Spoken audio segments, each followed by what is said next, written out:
Les premiers films contenant des scènes d'animation sont Le dessin enchanté en 1900, suivi de Fantasmagorie en 1908.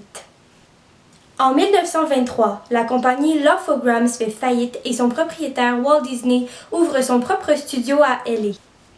Son premier film célèbre est Steamboat Willie, où on voit pour la première fois apparaître son personnage Mickey Mouse. La première princesse de Disney est Blanche-Neige.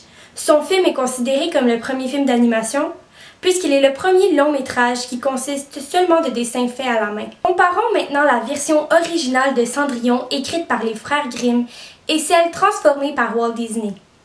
Dans la version de Walt Disney, Cendrillon porte des chaussures de verre, et si ses deux demi-sœurs n'accèdent pas au trône, c'est parce que leurs pieds sont trop grands pour rentrer dans la chaussure. Dans la version des frères Grimm, Cendrillon porte également des chaussures de verre. Par contre, le mot s'écrit V-A-I-R, ce qui signifie à l'époque peau d'écureuil gris.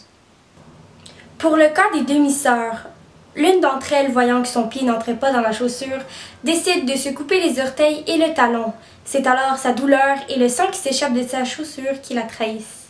En 1933, Warner Brothers Cartoon a été créé.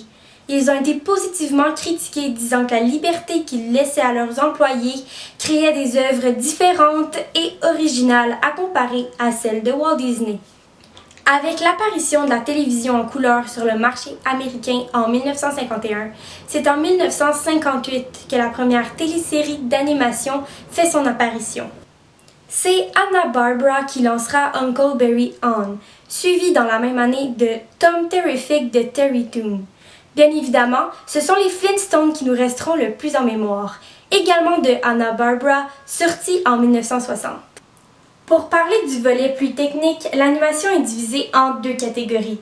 Il y a le stop motion et le CGI animation. Le stop motion est utilisé dans plusieurs productions.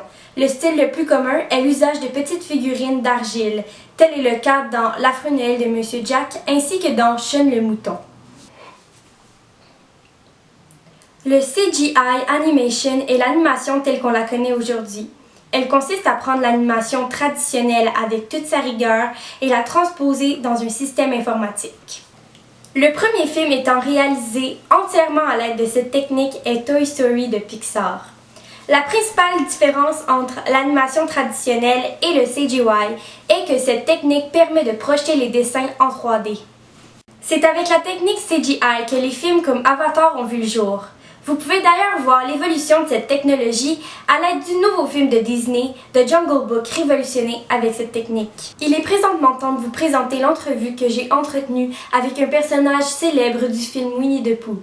Il s'agit, mesdames et messieurs, de Bourriquet. Nous avons d'ailleurs les images de lorsque je l'ai rencontré chez lui.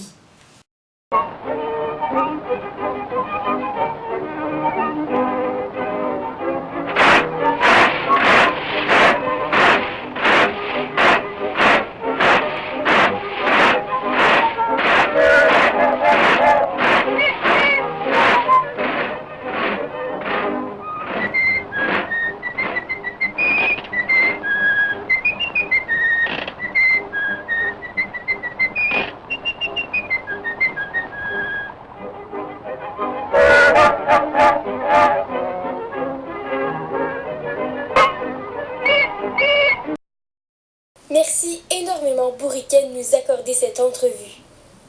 Ça me fait un immense plaisir. Avant de commencer à vous poser des questions sur votre vie d'acteur, je tiens à vous remettre ceci.